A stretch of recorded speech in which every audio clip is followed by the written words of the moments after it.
let's get into Satanic Temple. What Okay. the what? Yeah, What that's is right. it?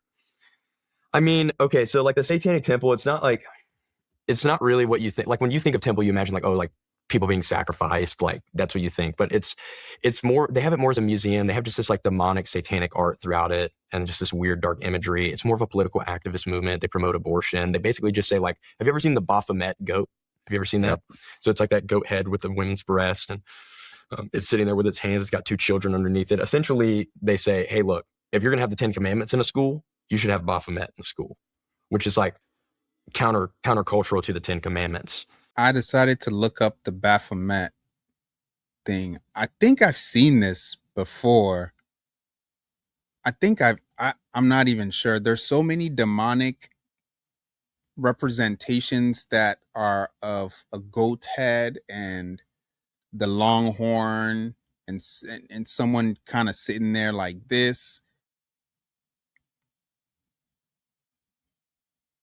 I just don't even understand why you would want to take a picture with this thing.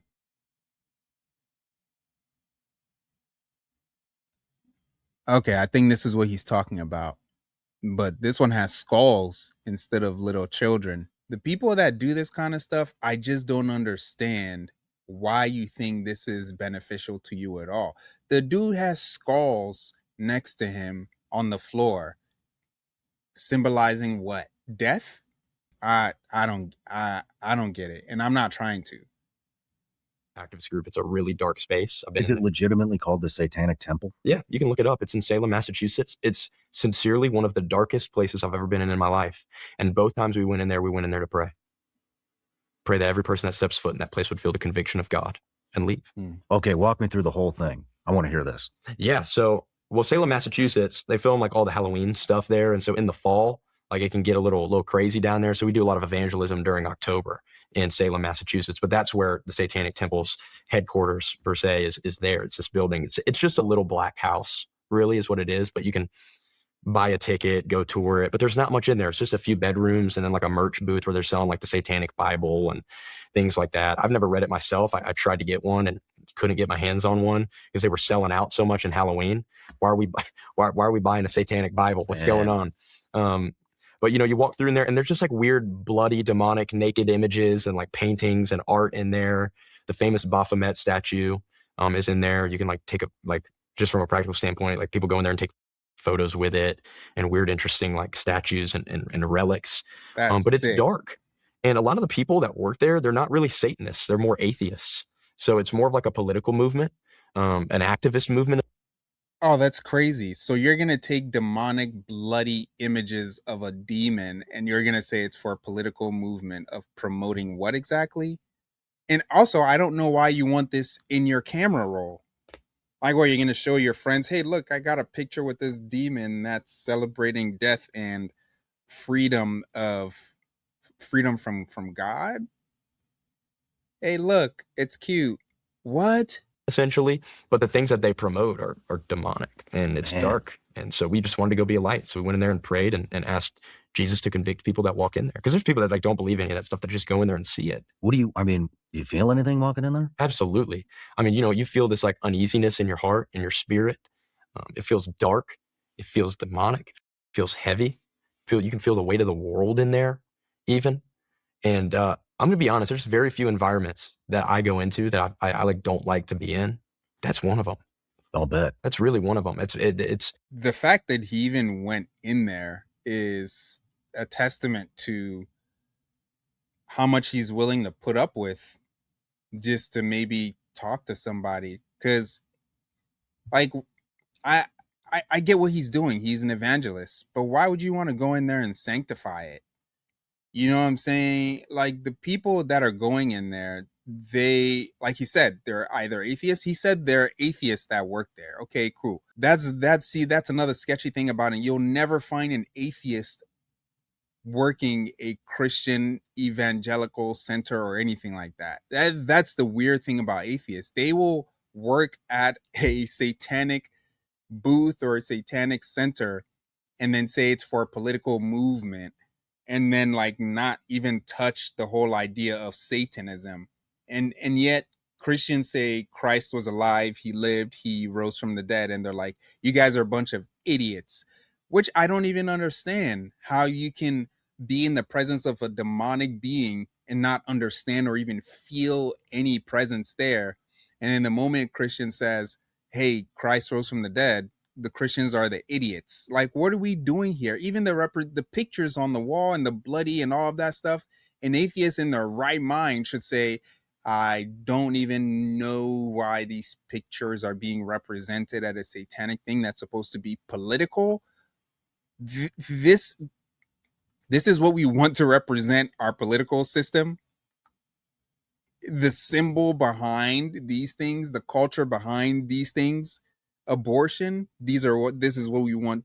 Okay, all right, I guess. And so when some people say the government or the politics system should be filled with Christians, we just want Christians in there, no atheist can say no, we don't anymore, because there are atheists out there who want these demonic things in the system. And if you say no, we want the system to be neutral to who?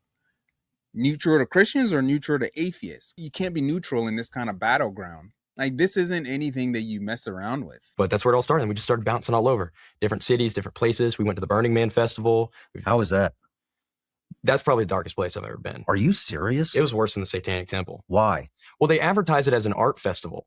That's what they advertise it as. Like, it's an art free thinking festival. So Burning Man becomes the second largest city in Nevada for a week. 70 to 80,000 people go there for an entire week. And it's not a free thinking art festival. It's a big LSD orgy. That's what it is. I remember when we walked in there, and it is like, from an aerial view, it looks like, I don't know if you've ever seen the movie Maze Runner, but it just looks like a ginormous maze, like, from in there. And like, you walk in there and they've got like a purple school bus with blacked out windows, and it's the orgy bus, and they have times for group sex on there. And then next to it, you have an electrolyte station. And then next to it, you've got, a cannabis shop. And then the next to it, you got people's tents. And then next to it, you got like a dance party, and people are walking around no clothes, old people, new people, sleeping with everybody, doing drugs with everybody. And I'll never forget, we entered into the thing, and I looked up and I noticed that there were naked people. Oh, at this place. Like, sexual deviancy, reprobate behavior. Like, you can have sex anywhere with anyone that you kind of want to. That's kind of crazy. And he said it's more demonic than the Satanic Temple, which, yeah, like, okay, the Satanic Temple is the idea that this is kind of what we represent. But then the Burning Man is actually acting out the things that they represent. Like, it's one thing to say, I support abortion, and then it's another thing to actually be the person to go and do the abortion and enjoy it. You get it? So one thing is the representation, the other thing is the actual acting of the thing. Like, I get why he thinks it's more satanic, because it actually is. It's the action of the thing that it represents. Goodness gracious, man. Okay, so you got a bunch of people just going there doing whatever. They're just a bunch of drugs. And these are things that essentially they're going to forget once they leave. Because who does a bunch of drugs like that and remembers everything, all the emotional highs and lows? It just all blends together. And then over time, it just becomes, oh, that was such an amazing experience. But you really don't remember much of what you experienced. You just remember things feeling good. And then you want to go do it again. And so it's just this amnesia experience, but you remember the after effects of the emotions, which I felt great. And then I also wonder how people feel after being at this place for what, like a week or something like this? Horrible, I bet. Immediately pulled my head down, and I was like, God, protect my eyes. Like, I've got a beautiful girlfriend, my now wife, like, protect my eyes. I'm here to do mission work.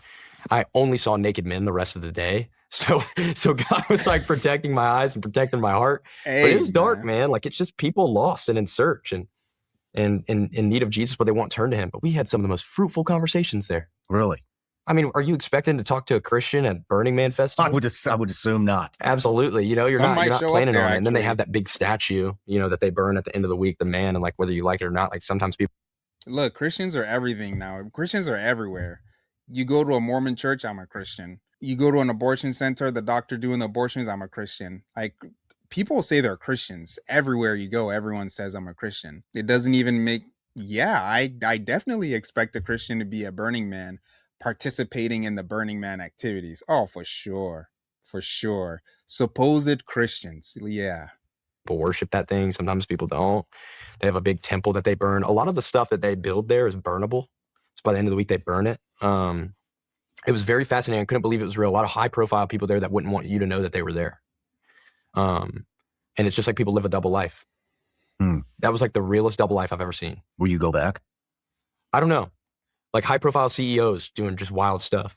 Wow. A-list celebrities that are covered in, it's a middle of the desert, Black Rock Desert, wearing turbans, hiding the wind and goggles. And I don't know if I'll go back. Only if God calls me there. That's why we went. It's because we felt like God called us there. We didn't go last year because we felt like God wasn't asking us to go. And that's so addicting. Because whenever you think of the Burning Man event, you just remember, oh, such high emotions and sexual things, and all of it is gone because none of it is there anymore. All of it was burned. So, like, can you just imagine like A-list celebrities going to participate in this low class thing where it's like, let me pay a bunch of money to just go be a deviant and then come back, remember none of it. No one remembers me. I just have all. It's really sick, man. It's really sick and weird. Like, people are weird. And these are the same celebrities that come back home, get on social media, and get on conservatives and Christians and all of these different right-winged people who want to hold traditional values and say you guys are horrible and trash and you're just trying to keep society from moving forward. But my friend, you were just at this event doing drugs, just being with a bunch of people. You were there the whole time. No, just for a day. I could just for a day. Yeah, I could not handle that. Shit, man. Yeah, it was just a day. I was like, I had to really take a couple of days off afterwards because I was like, that was heavy. FurryCon. What? Oh man. FurryCon. I think the furry community, as much as I love them as human beings, I think it is a massive deception that we don't talk about. Is this? Are these the kids that? Hold on. Okay, so it looks like a bunch of people just dress up as, this is 21 plus adult only. Okay, so what is happening? There's some kind of sexual stuff associated with this. I mean, I bet. I just got an image of like people cutting holes in places, and it's basically Burning Man #2, where you don't even know who you're doing stuff with. 21 plus, not 18 plus, but 21 plus. That's a new level. Are going to school and they think they're animals in the mascot costumes and things like that. So when you go to the furry convention, so there's adults that do this. A lot of them are adults. I would say over half of them are adults. Yeah, 21 plus. In their 50s. Yeah. So when we went, I would argue FurryCon was just as dark as Burning Man. I would argue it. Oh, wow. And how many people are at this thing? Oh man, like I'm trying to think. We just went to one at the in Q3 of last year. I'm trying to think, maybe like 1,000. And they do them all over the country. So we went to one in California, maybe like a little less than 1,000. But they're just in the mascot costumes. They're acting like they're animal. They got this persona on, and they claim like, oh, it's just like a character. It's just this, it's just that. But then like the first one we ever went to, my thing is, Jesus says to be as wise as a serpent and as innocent as a dove. So when we go into environments, I don't want to stick out like a sore thumb, but I'm not going to put on a furry costume.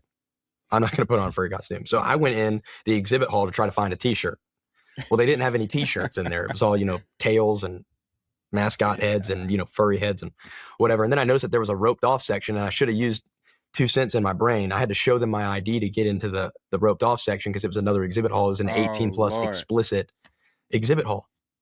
They're selling like sexual furry items in there and like sexual posters of cartoon furries and body pillows and all this weird sexual stuff. And it just felt like people were getting groomed. That's what it felt like. And, the thing that really breaks my heart is the fact that people feel like that they have to identify with a persona. Mm-hmm. Like, be who God has made you to be. Yeah, that's true. You already are a personhood. You have a personhood. You don't need to identify with something outside of yourself, an idea outside of yourself. You were created with personality. So to try to pull something outside of yourself, that means there's a void in there that you're trying to fill. And you're trying to fill it with being a furry or some kind of experience at Burning Man that you're not even going to remember, all for the sake of experiencing life to a degree by which is not maintainable over the long term. And then what do you have in your 50s and 60s, or maybe even 40s, a midlife crisis? Because you've given your body so much of a heightened experience that it kind of wants that every once in a while. And then it's like, yeah, but life, the intensity of life is like down here, and you're doing all of these crazy things and these identities. And at the end of the day, it doesn't serve you in a long-term relationship. We're trying to build families out here. We're not trying to build experiences that are so high in sensitivity that nothing else compares. And you just have to keep going back for that thing every once in a while. And it costs your soul. If you guys got something out of this, appreciate a like, share, comment. Peace.